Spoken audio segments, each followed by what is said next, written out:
Is crate training cruel? In this video, I'm going to talk about how to humanely crate train your pup and why it is important to crate train a new puppy or a new dog that you're bringing into your home. So stay tuned.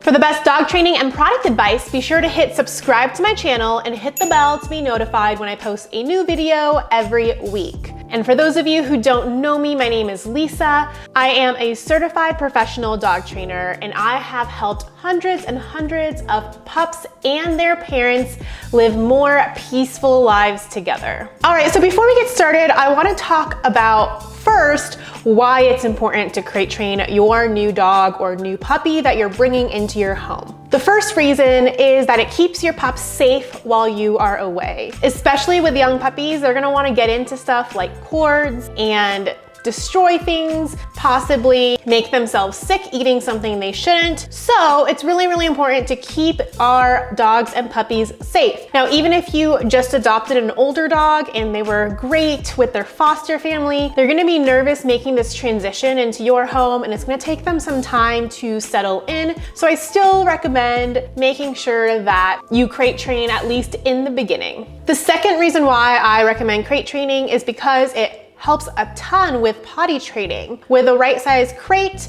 your pup will not want to use the bathroom inside of the crate, so it's a great place to put them when you can't keep your eye on your pup. The third reason is that it's a great place for your pup to decompress when they're overexcited or over aroused. It's kind of like their own little room. With that being said, if your pup does not destroy things and they've been in your home for a while, I always say it takes about 3 months for them to really settle into your home, and you feel like your pup is really trustworthy, you've tested short periods of time, and your pup has done great, having complete freedom in the house, then in that case, I would say you don't necessarily have to crate train, especially if they're already potty trained. But in general, I always recommend crate training first and then giving them freedom versus the other way around.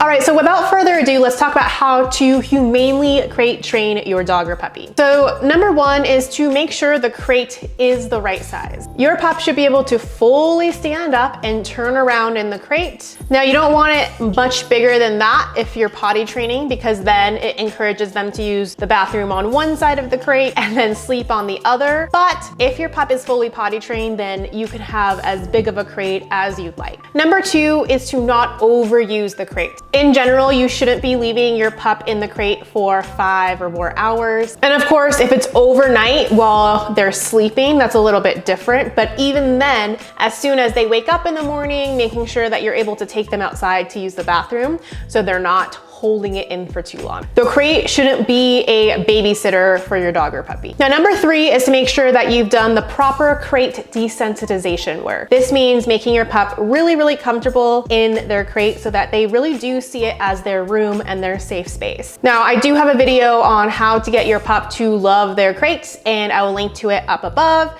also in the description below. And I also have a crate training protocol that you can download to get your pup to love their crate. So I encourage you to download that protocol and work through it to really get them comfortable with their crate. Number four, when you leave, making sure they have something to do inside of their crate. Now, my favorite thing is a Kong with peanut butter inside, frozen, because if it's frozen, it's gonna take them longer to get through. You can kind of pop it onto the side of the crate, and not only is this giving them something to do, it's also really good mental exercise for them as well. Now, bully sticks can also work as well, but just keep in mind there always is that choking hazard, which is why I really like the Kong with frozen peanut butter. Of course, there always is a small bit of risk if they want to ingest the Kong, but in general, the Kong is going to be a lot safer of an option. I have my favorite peanut butter that I give to my dogs. It's called Bark Bistro. I buy it off of Amazon. I'll link to it below,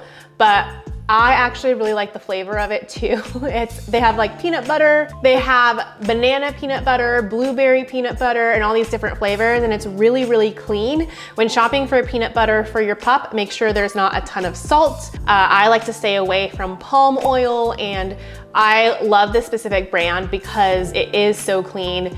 that I actually like to eat it myself as well. It's really, really good. So I'll link to that below, and also have a link to Kongs as well. And if your pup is a super chewer, Kong does make a super chewer Kong also. Last but not least, the way to crate train your pup in a humane way is to make sure that all of their needs are met, including mental and physical exercise. If your pup is not getting both mental and physical exercise throughout the day, every day, it's gonna be challenging for them to relax in their crate while you're away. Some of my favorite mental exercises include snuffle mats, sniffaries, which is just a fancy word for taking your pup on a long line leash and allowing them to sniff. So not focusing on a heel or anything like that, just letting them lead the way, letting them sniff. It's a really, really good decompression exercise for them. I also love puzzle toys, and training is also really, really great mental exercise. I have a full video on mental stimulation also, which I will link to below as well. All right, that's it for today, everyone. If you found this video helpful, be sure to leave me a comment saying helpful in the comments below, and give this video a thumbs up. I appreciate it a ton, and it helps out my channel a lot. Now, if you want to go deeper into your training, I also have a free on-demand webinar called The 5 Biggest Training Mistakes